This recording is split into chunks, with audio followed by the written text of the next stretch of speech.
Boa noite. Estamos finalizando o dia 8 de agosto de 2023 e eu vou tratar de um assunto que diz respeito a uma certa dicotomia existente entre a política fiscal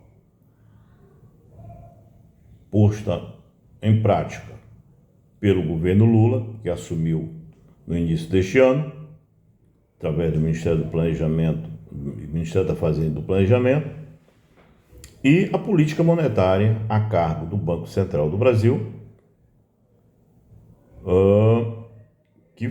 cujo presidente, Roberto Campos Neto, assumiu ainda no governo anterior, foi indicado pelo presidente anterior, sabatinado pelo Senado Federal, em 2021, com mandato de 4 anos, que irá, por via de consequência, até o final de 2024, quando o presidente Lula teria completado 2 anos de mandato.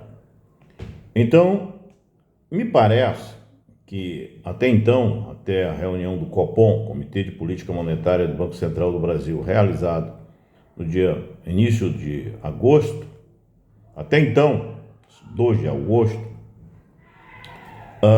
as taxas de juros vinham crescendo, enquanto o governo vinha gastando enorme soma, continua a gastar enorme soma com o serviço da dívida, os juros da dívida pública brasileira, afora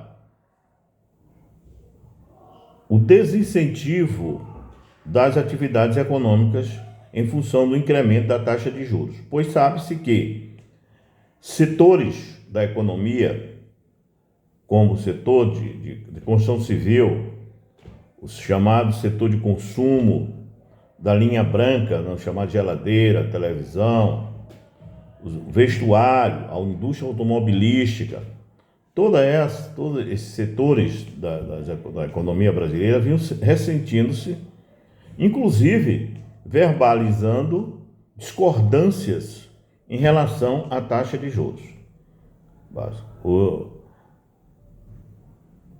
incrementada sempre mensalmente pelo Banco Central, desde o governo, salvo engano, o governo Temer. Tá? Bom, o que acontece com nessa situação?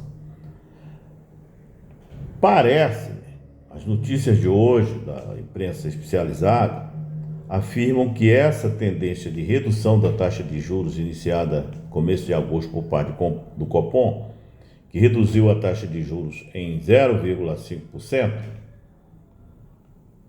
parece que nós vamos ter uma certa convergência entre a política monetária conduzida pelo Ministério da Fazenda, a política fiscal conduzida pelo Ministério da Fazenda e Ministério do Planejamento, obviamente sob a coordenação do presidente Lula, e a política monetária a cargo do Banco Central do Brasil.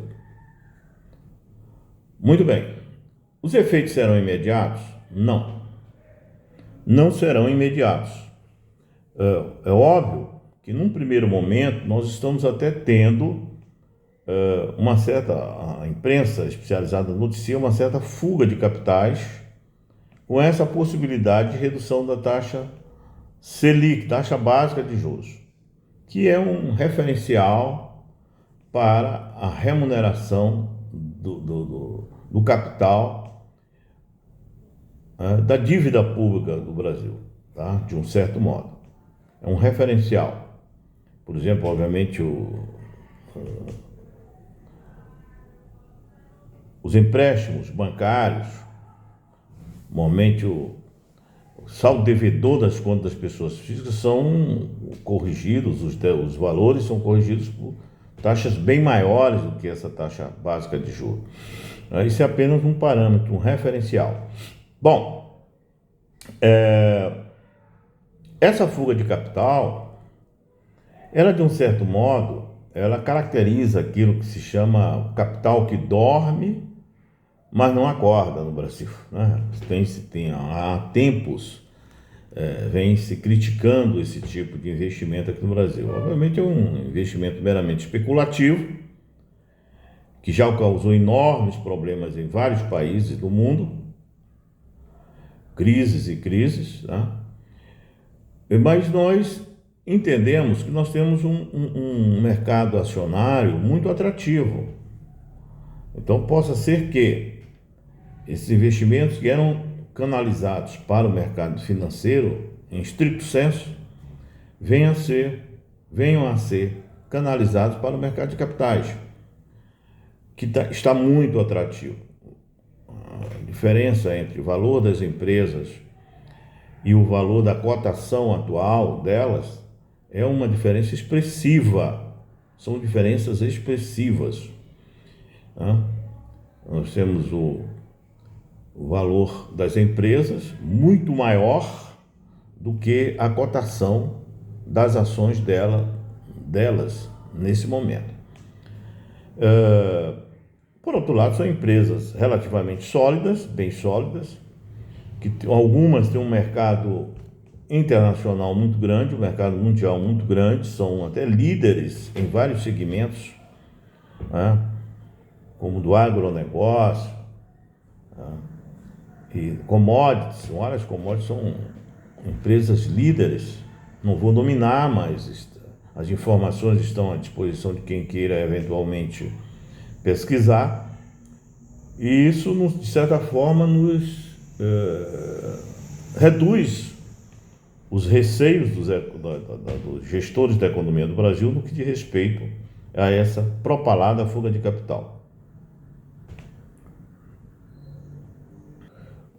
Mesmo com essa redução das taxas de juros do Brasil, redução de 0,5% na última reunião do Copom, nós estamos com a quarta maior taxa de juros do mundo. Nós estamos apenas atrás da Argentina, que está com 97% ao ano, a Turquia com 17,5%, a Hungria com 15%, e nós estamos com 13,25%.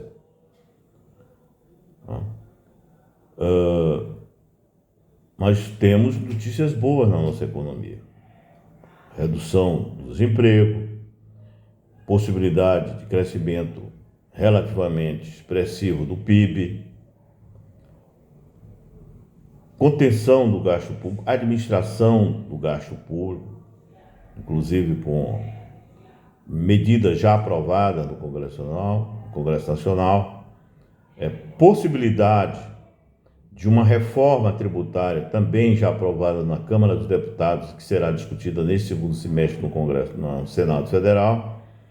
Todas essas medidas levaram a uma redução do risco Brasil pela Agência de Classificação de Risco, que inclusive reduziu a nota dos Estados Unidos. E por que reduziu a nota dos Estados Unidos? Porque os Estados Unidos, em função do crescimento da taxa de juros, está gerando uma certa expectativa negativa, inclusive de quebra de empresas. Então, enquanto aqui as agências de risco estão aumentando a nota do Brasil, nos Estados Unidos essa nota está sendo reduzida. Chama atenção também para o entendimento de alguns de que a crise de 29, a Grande Depressão e a crise do subprime de 2008, 2009, que afetou inclusive o Brasil, afetou o mundo todo, ela teria sido gerada por má administração da política monetária por parte do Federal Reserve Bank dos Estados Unidos, chamado Fed, Banco Central dos Estados Unidos. Então, todo cuidado é pouco na administração da política monetária no Brasil, para que não venhamos ter problemas na nossa economia, que está ganhando novos rumos a partir do início de 2023. Então, uma boa noite. O texto está aí para discussão e para troca de ideias sobre o assunto. Um grande abraço.